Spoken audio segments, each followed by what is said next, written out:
So just wanted to do this video as to how did the Dominar perform in this trip, the last one that we did to Patnitop. And the reason I'm doing this video is to, a couple of you might have questions as to how is this bike as a tourer, because Bajaj places this bike as a sports tourer. So just wanted to give an idea, my personal feedback. Now in our trip, in this particular trip, there was a fair bit of off-roading that you guys saw in the videos already, possibly. If not, you can check it, I will link it. And the suspension of the bike performed amazingly well. Yes, it is on the harder side, but then again, the front and the rear suspension both performed very good. And the handling of the bike is also very good. I was super happy. I was surprised actually the way the Dominar performed. As Bajaj says, go hyper touring.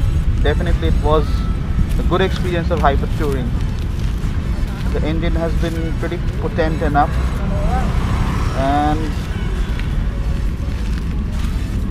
the stock headlights performed superbly, and I have these additional fog lights that you already know of in case you are following me on the social media. So these lights help me a lot. Now I keep on seeing a couple of posts on Facebook that I want to install extra lights and all that. Just to let you know that if you are like planning to install extra lights, don't go for extra white lights, because that doesn't make any sense. There is already such a powerful headlight that you have. So putting white light on top of that doesn't make absolutely no sense. Because, and also one more thing, white light doesn't help you in cutting through the fog or if it's raining very heavily. It's the yellow lights that actually works, and the combination of the yellow and the white light actually works even better. That's why if you see on all the latest mobiles you have dual tone LED flash, which is a combination of the yellow and the white light, which gives you the perfect throw on the subject. It's not only about positive, I will also talk about the negative points. The negative point is, first of all, this. The tank capacity is not that good for being a sports tourer. 13 liters is not enough. In my experience, it did a maximum of 373 or 375 kilometers. That is when it maxed out. So I had to refuel my bike at the 375 kilometers range. And in total it consumed a total of 3,200 rupees of fuel.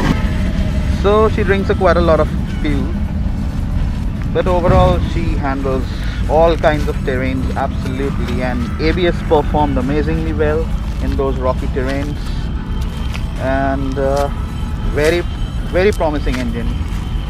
I mean, I love the bike. I mean, after having the Royal Enfield Himalayan for 10 months, no doubt that is also an awesome tourer, and as I keep on saying, that is possibly got the best possible suspension setup.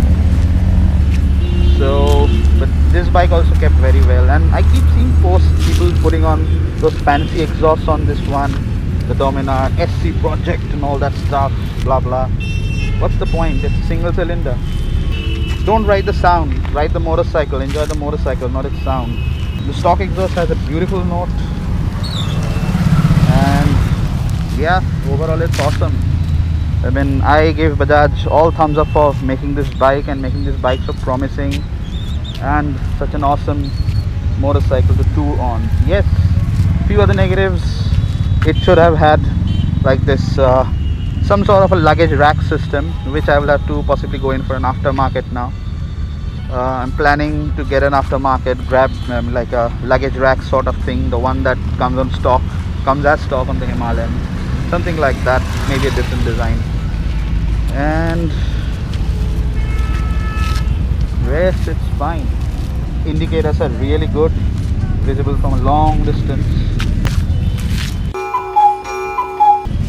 And I'm sure you guys have a question on the mileage of the bike.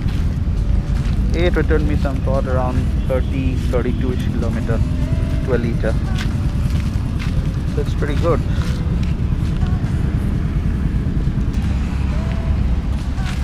The seats not being too hard or too soft is actually pretty nice. I mean, it was not at all a problem to ride all the distance, and sometimes I was standing on the bike and giving an on-the-go bum brake, you can say, which was, I mean, the bike. I mean, I had no problems in maneuvering the bike that way. I might go in for a handlebar raiser, because I checked it with one of my friends, Sudeep's bike. He also owns a white Dominar, so he has those Vietera handlebar raisers installed. So I might go in for that because I like the feel, the handling, the position, the riding position of the bike. And this one is again a new thing in the sense, this particular tank pad comes with the matte black Dominars. What happened is we went for second servicing. This bike has, by the way, undergone the second servicing. So on the second servicing, I was having a word with Sudeep, and there was another guy, I believe his name is Ashish or something, if I am not wrong. So they pointed out that the matte black Dominar has a different tank pad compared to the stock one that came on our Dominars, like theirs and mine. So we asked Bajaj, and Bajaj stopped it free of cost, and it was all in warranty. And basically this looks pretty much like this previous one, but then again this is slightly thicker, as you can possibly see, and it's slightly bigger here. Just a fancy thing. This is not a mandatory thing to do. Otherwise it's, well, pretty good. I mean, happy with the bike's performance. So on that note, I will take a leave. And thank you Bajaj once again for making this bike. Very pleased with this performance.